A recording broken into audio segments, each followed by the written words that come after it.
Estamos en Siga el Debate y ahora volvemos a conversar con la decana Isabel Avendaño Flores, quien está liderando la Mesa 5 sobre relación universidad-sociedad en el 8º Congreso Universitario. Ya cerrado el proceso de la Mesa 5, ¿cómo fue su valoración, doña Isabel, por favor? Bueno, muchísimas gracias por esta invitación. En realidad ha sido un proceso bastante interesante. Yo ya había participado en otros congresos, solo que desde otra posición. Esta mesa se relaciona cómo la universidad apuesta, cómo la universidad se abre al servicio de la sociedad. Y en esa línea nosotros tuvimos originalmente 12 ponencias. De esas 12 ponencias, una posiblemente se trasladó a otra mesa porque las personas no llegaron en la primera sesión. Eso nos dejó como resultado 11 ponencias. De las 11 se presentaron 9. 2 que le correspondían a la última sesión, no pudieron ser expuestas por una cuestión logística, porque la Comisión 5 se desarrolló en Turrialba y hubo problemas de traslado ese día, digamos, de como una especie de coordinación, o sea, fue algo muy extraño porque estaba la microbús, estaba la gente esperando, pero que no lograron encontrarse, hasta que cuando se encuentran, luego era la cantidad de gente, no cabía en la microbús, fueron a transportes, cambiaron el vehículo y eso significó un atraso de 1 hora. Porque además acaban de cerrar, eso fue la semana pasada, el jueves 21, acaban de cerrar también la ruta, la 32, había mucho tránsito y realmente se complicó muchísimo. ¿Qué opciones tienen esas personas ponentes que no pudieron? Bueno, ahí en ese caso, ¿verdad? Entonces se presentaron las dos que llegaron en ese momento.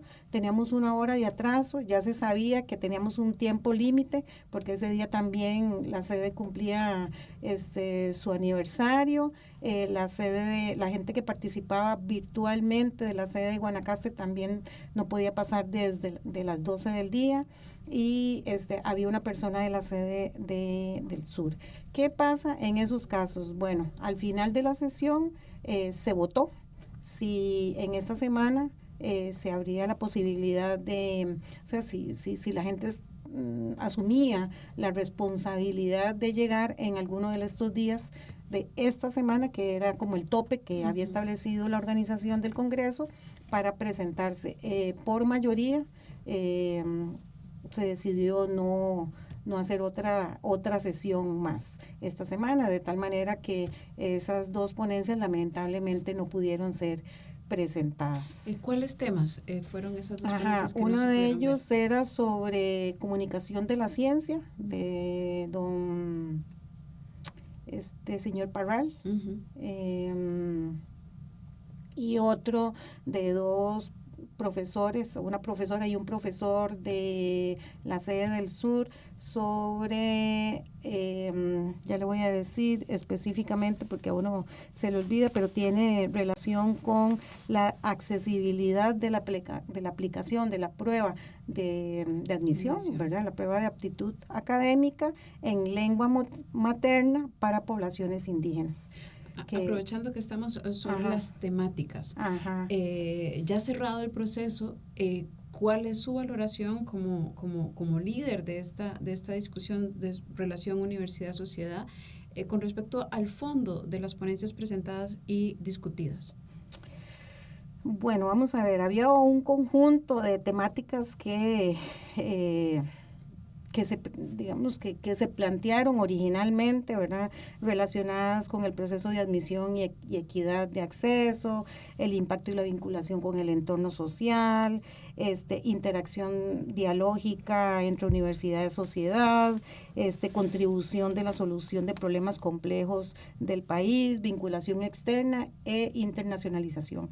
De esas, por ejemplo, yo no ubiqué ninguna ponencia en internacionalización. Un eje temático como el de contribución a los problemas complejos del país quizás está transversal a las ponencias que hubo.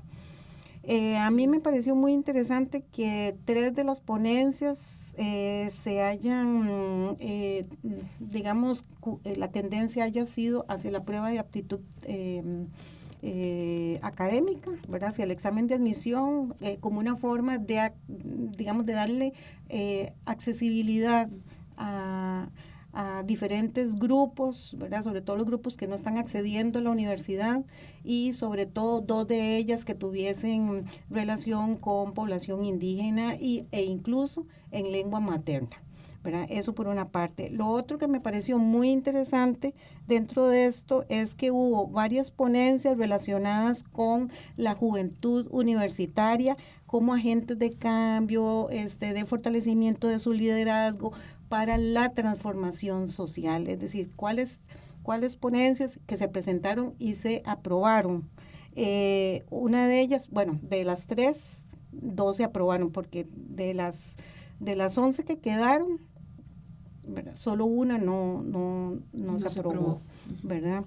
Entonces, campamento bianual de liderazgo estudiantil, que esa iniciativa se desarrolló el primer día, la primera sesión en junio, por ahí del 24 de junio, jueves 24 de junio. Muy interesante esa ponencia porque trataba de articular voluntariado y otros programas que andan por ahí para fortalecer el liderazgo estudiantil y que esto se vierta mucho mejor en la sociedad, ¿verdad? Y qué es lo que pasa con esos liderazgos estudiantiles que son de todas las carreras y de todas las áreas, de tal manera que hace un rato yo le hablaba a usted de la contribución de los problemas complejos del país, en el tanto el estudiantado articulando las diferentes iniciativas que tiene la universidad, iniciativas estudiantiles, voluntariado, liderazgo, el programa de liderazgo que tiene la VIVE, eso lo que hace es verterlo, volcarlo desde las diferentes áreas y atender los problemas de la sociedad. Entonces, bueno, eso a mí me pareció muy interesante, ¿verdad? Porque es esa recuperación y juntar las diferentes iniciativas para que realmente se conviertan en un programa mucho más sólido, mucho más consolidado. Ajá. Por ejemplo, el de iniciativas estudiantiles, que también está dentro de esta categoría. Aquí lo que se quería era promover a través de becas al estudiantado que pertenece o que ha inscrito iniciativas estudiantiles en la Vicerrectoría de Acción Social y que a lo largo del año eso sea becados, ¿verdad? Que eso hoy día no están siendo becados, pero que se conviertan en una forma de motivación para que el estudiantado inscriba iniciativas estudiantiles. Y luego la última que no se aprobó, de programa de talento joven, que en este caso también la idea era, o eso fue lo que se propuso, que se becaran estudiantes de primaria y secundaria y que se diera seguimiento para que esos estudiantes llegaran a la universidad, conociendo la universidad, mucho más consolidados en el sistema educativo y que la transición fuese mucho más rápida y que la universidad fuese un motor de desarrollo desde la primaria y la secundaria. Esa sí no se aprobó porque se dijo que ya existía un programa parecido en el MEP. Entonces, esa quedó ahí. ¿Qué espera doña Isabel Avendaño, decana de la Facultad de Ciencias Sociales, quien lidera la discusión de la Mesa 5? ¿Qué esperamos para la plenaria de los temas que salieron de la mesa? ¿Qué espero? Yo sí esperaría una mayor discusión porque me parece que hubo un quiebre.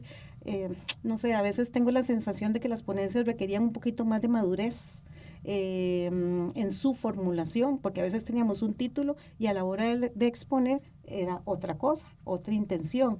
Entonces, bueno, yo esperaría una mayor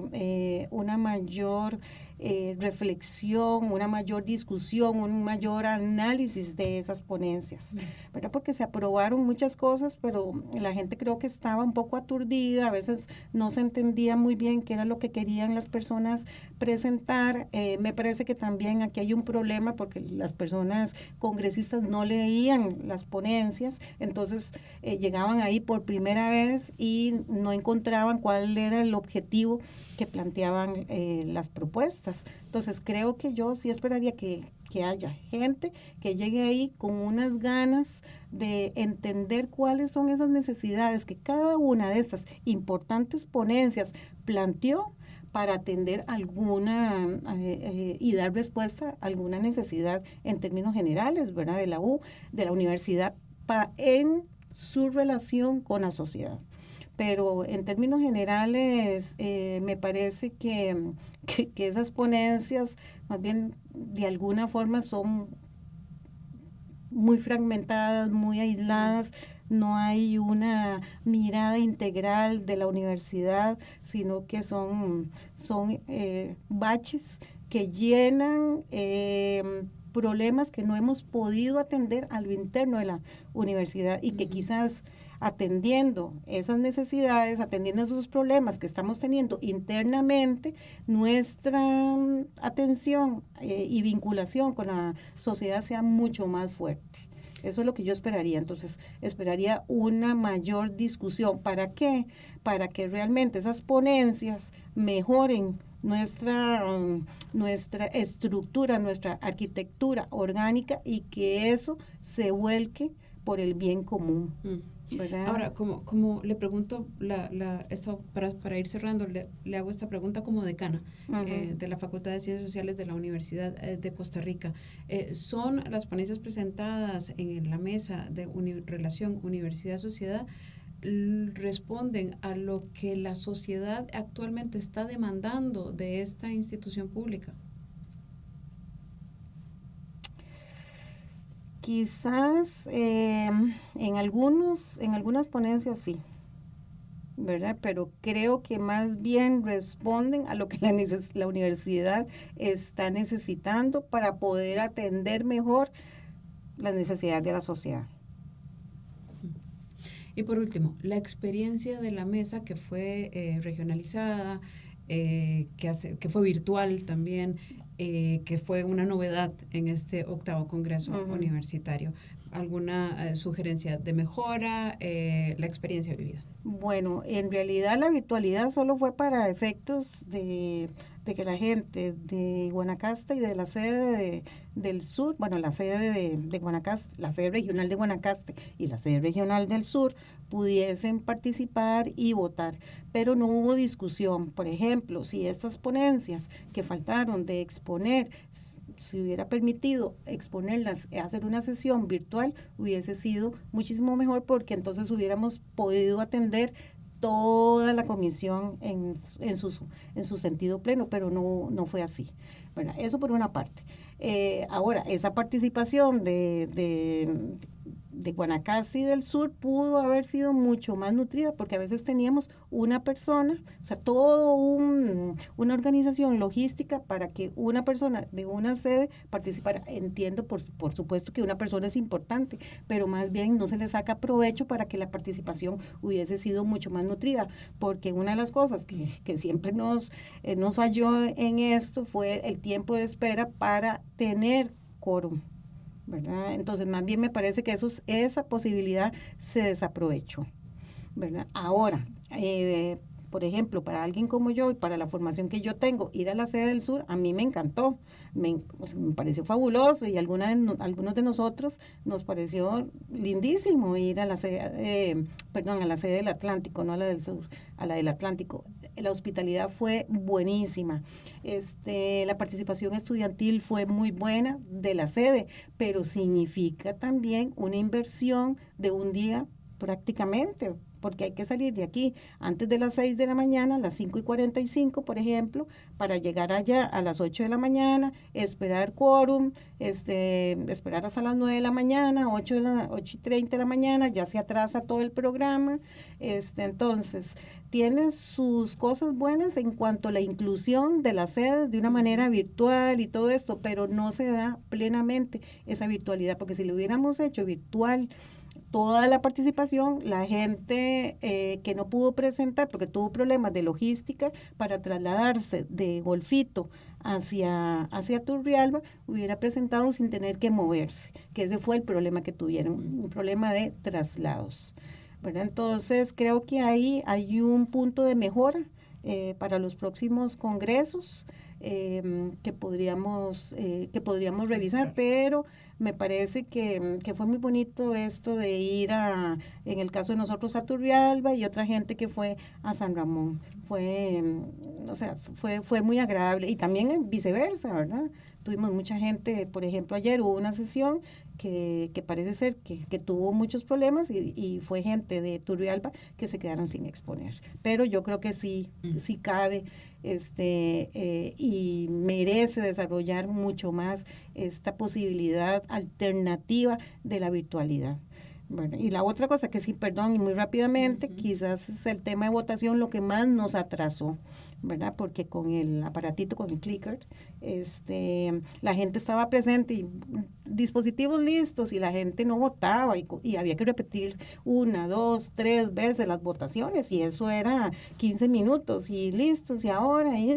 Entonces, creo que hay cosas que hay que mejorar todavía, hay puntos de mejora y quizás una de las críticas que yo sí tengo es que un congreso cada 10 años se nos olvidan todos los aprendizajes y volvemos a los 10 años a recuperar algunas cosas que pudimos haber mejorado, no hay como una transición mucho más fluida que nos lleve a congresos mucho más exitosos en términos de organización.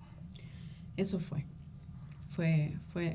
la realidad de la mesa 5 en el 8º. Sí, pero fue muy rica, me encantó participar, tanto con el secretario, que era un estudiante de ingeniería industrial, como con una chica vocera, estudiante también. Entonces, ellos maravillosos, con una gran disposición para trabajar y para llevar todo súper ordenado, con reloj, entonces, eso fue maravilloso, pero también hay algunas ausencias que yo creo que sí habría que llamar la atención de esta universidad. Por ejemplo, direcciones de escuelas, decanaturas, esa experiencia que ya hay acumulada, no la tuvimos ahí. Y eso, de alguna forma, si bien es cierto, fue un proceso muy rico, pero también podría haber nutrido mucho más y que por lo menos esta etapa de discusión, de intercambio, hubiese alcanzado un mayor nivel académico y de calidad. No, gracias a usted a ustedes por la invitación. Muy amable.